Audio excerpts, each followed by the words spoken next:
इसमें जो है प्रस्तावना के प्रश्न पूछेंगे, ठीक है ना।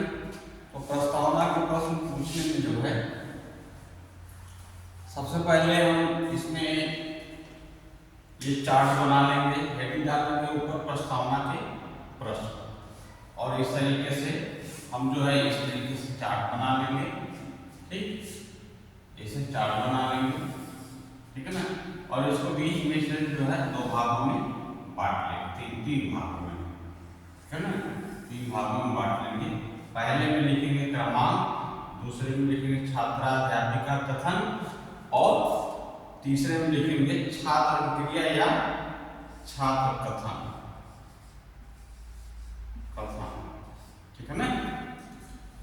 अब इसमें जो है प्रस्तावना का प्रश्न पूछेंगे। प्रस्तावना का प्रश्न पूछने का मतलब जो है बालक पहले से जो है वो चीजों को जानता है, ठीक है ना, प्रस्तावना को।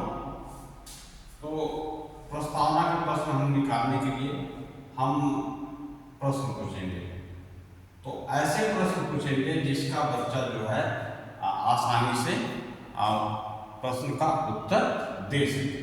यदि प्रश्न का उत्तर आसानी से बालक नहीं दे पाता है तो इसका मतलब आपका प्रस्तावना प्रश्न जो है कक्षा के अनुरूप नहीं है। यानी कक्षा कौन सा आपका है, कक्षा 8 के बच्चों को पढ़ा रहे हैं, तो आप कक्षा 8 के बच्चे के अनुसार आपको जो है प्रश्न बनाना है कि जैसे कि जो है प्रश्न का सरल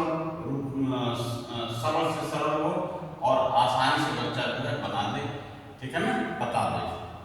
तो पहला प्रश्न तो जैसे कि आप पूछेंगे किसमें, इससे संबंधित होना चाहिए, जीवाणु से संबंधित होना चाहिए। तो जीवाणु से संबंधित प्रश्न पूछेंगे, यानी पहले से बच्चा जानता हो, ठीक है ना, पूर्व ज्ञान हो उसको, ठीक, ऐसे प्रश्न होता है जिससे पूर्व ज्ञान हो। तो पहला प्रश्न जैसे हो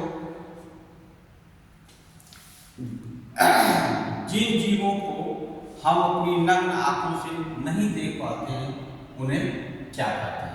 जिन जीवों को, यहाँ पर लिखेंगे जिन जीवों को हम अपनी नग्न आंखों से नहीं देख सकते हैं उन्हें हम क्या कहते हैं। तो उत्तर में जानते हैं क्या आएगा, उत्तर में आएगा सूक्ष्म जीव। उन्हें हम सूक्ष्म जीव कहते हैं, उन्हें हम क्या कहते हैं, सूक्ष्म जीव कहते हैं। अब हमने प्रश्न क्या किया, हमने प्रश्न किया कि जिन जीवों को हम अपनी नग्न आंखों से नहीं देख सकते हैं उन्हें हम क्या कहते हैं। उत्तर आ गया सूक्ष्म जीव। तो जो उत्तर आया है, जो उत्तर आया है उसी से ही फिर प्रश्न बनेगा, ठीक है ना, उसी से। ये नहीं कि कोई भी प्रश्न उठा कि आप जो है प्रश्न पूछ लेंगे, नहीं, जो आपने प्रश्न पूछा है और उत्तर जो छात्र ने बताया है उसी से संबंधित फिर हम जो है प्रश्न फिर दोबारा पूछते हैं। कम से कम 4 या 5 क्वेश्चन यहाँ पे पूछना होता है, ठीक है, 4 या 5 प्रश्न पूछना होता है। तो अब दूसरा प्रश्न हम पूछेंगे बालक से कि कुछ सूक्ष्म जीव के नाम। तो यहाँ पे दूसरा प्रश्न पूछेंगे कि कुछ सूक्ष्म जीव के नाम बताइए, ठीक। तो कुछ सूक्ष्म जीव के नाम बताइए, हम यहाँ पे पूछेंगे दूसरा क्वेश्चन। तो बालक क्या जवाब देगा, विषाणु, जीवाणु, कवक, ठीक है ना। जैसे यहाँ पे जो है कुछ सूक्ष्म जीव तो विषाणु हो गया है, ठीक है ना, विषाणु, जीवाणु, कवक, ठीक है ना। इस तरीके से उत्तर देगा बालक, विषाणु, जीवाणु, कवक, जीवाणु, कवक, विषाणु, जीवाणु, कवक। अब इसमें जो है अब देख रहे हैं कि विषाणु, जीवाणु, कवक ये 3 उत्तर दिया है।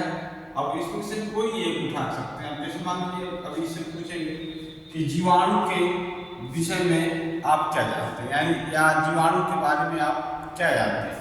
तो ये क्वेश्चन भी हो जाएगा, जीवाणु के विषय में आप क्या जानते हैं, जीवाणु के जीवाणु के विषय में आप क्या जानते हैं?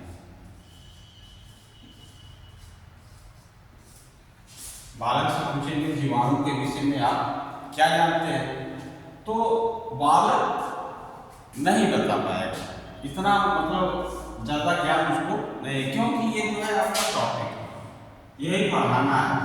तो जो चीज बालक नहीं जानता है वो कैसे बता पाएगा, और जब नहीं बता पाएगा तो यहाँ पे आप लिखेंगे समस्या।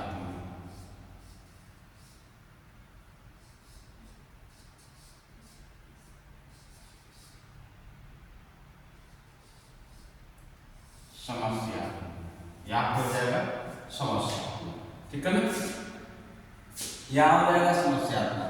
यहाँ पे कीड़े भी आ गया है, लेकिन ये कम से कम जो है क्वेश्चन आप जो है इसमें जो है ये देखिए अपनी जगह नहीं था इसलिए हमने 60 पे लिखा, लेकिन आप लोग पूरा क्वेश्चन यहाँ लिखेंगे, पूरा क्वेश्चन बोलेंगे, ठीक है ना, और पूछेंगे, और कम से कम जो है 4 क्वेश्चन आप बनाइए और 5वें की समस्या आप लोग लेके आइए, ठीक है।